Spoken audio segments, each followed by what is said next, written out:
Wait, are we on? Are we doing this? All right, and You lead today. me do it. Yep. Me do it.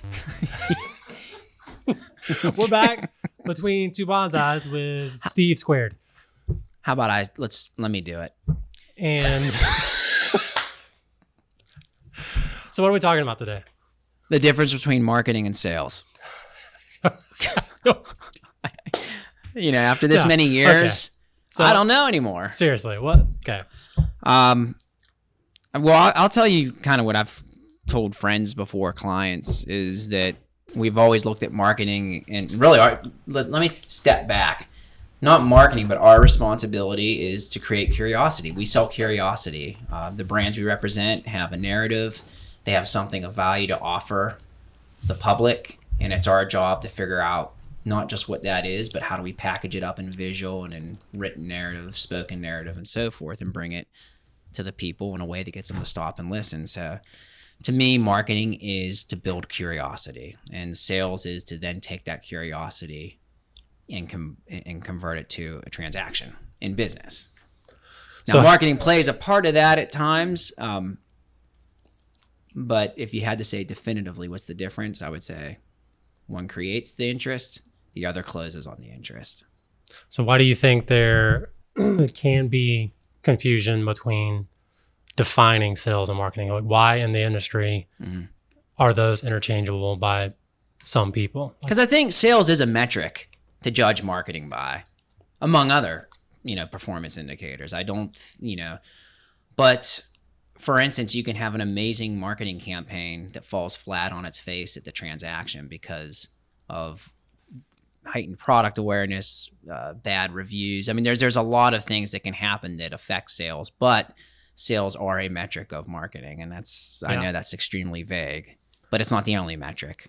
But you're right. It is a big one. I mean, everything we do here is to get somebody to the point where at least sales is increased. Yeah, we don't want it just to look good and sound pretty. There's function to the creative, and it drives what we're doing. But we've seen cases where the campaign, the marketing is spot on and has attracted the attention it needs. And then when it was at the final closing part of that customer journey, a vehicle wasn't working properly, a website, or they lost them at transaction. And we have a Pied Piper outside. I don't know, there's a flute. That's Wilmington's Pied Piper. We got the rats. There's a bunch Might of as well those. have the Piper.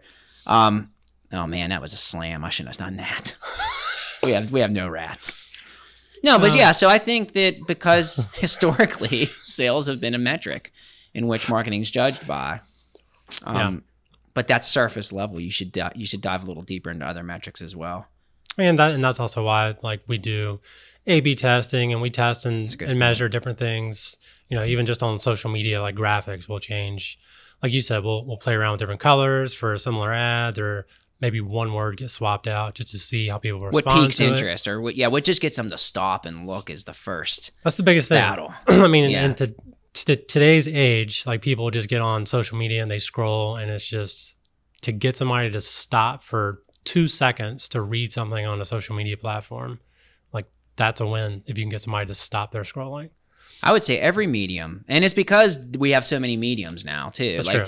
Television, traditional ones, television, radio, print, and you're right, have been up against the wall because now we have a whole nother element in social and digital in general that the number of how many ads or brands a person sees per day it's ridiculous, like 10,000 per day.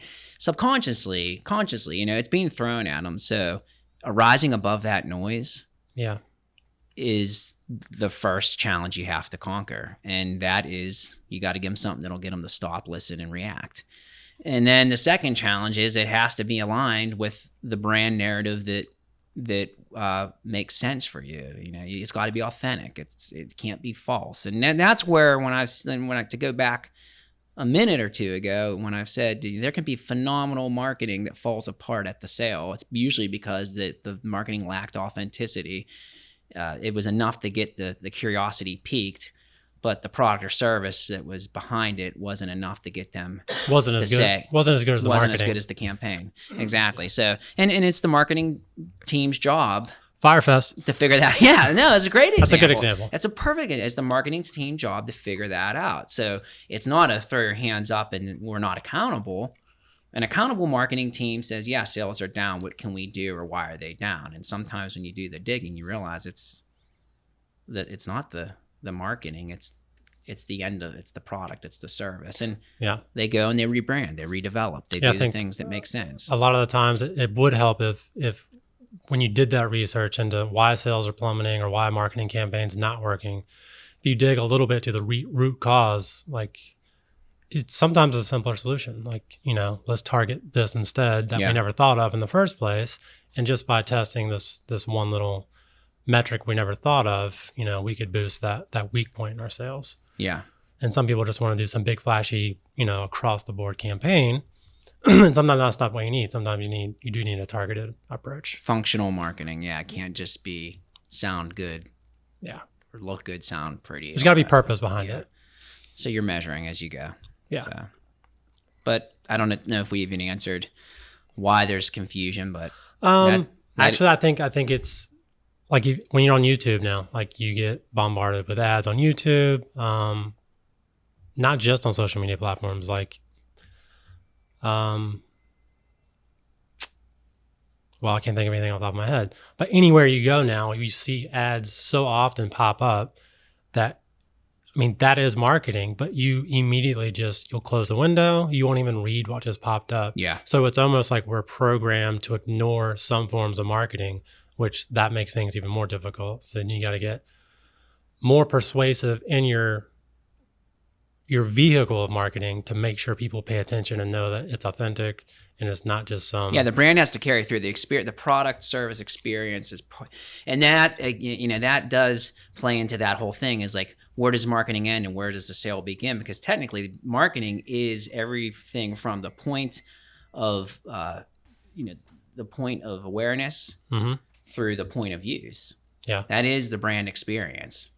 But the point of use could be so terrible that the point of awareness shrinks, and the point of awareness could be so terrible you never get to the point of use. So it's finding where are we at in that balance, and it's not an overnight project. That's like a lifetime of constantly testing and measuring and figuring out that cycle, that journey, whatever. And that's an uphill battle as well. Some people want a marketing campaign that's going to triple their sales overnight, and it's like, most marketing campaigns just don't work that way. Yeah, what's the old saying is nothing will kill a bad product quicker than good marketing. Get the product nailed down first, and then you worry about the good marketing. Yeah, because have something good to sell, and then it's a lot easier to sell. I might have butchered that saying, actually. You probably did. Damn it, it sounded like it would work in my head. So it's going out there. Nothing will kill a bad product better than good marketing or quicker. I don't know if that's good for us, but look it up, you'll find it. All right, man, that's it. That's good, right? Yeah, we done. I think we might have answered the question. Yeah, we kind of went around it. So. All right. Yeah. Bye. Bye-bye. Bye-bye.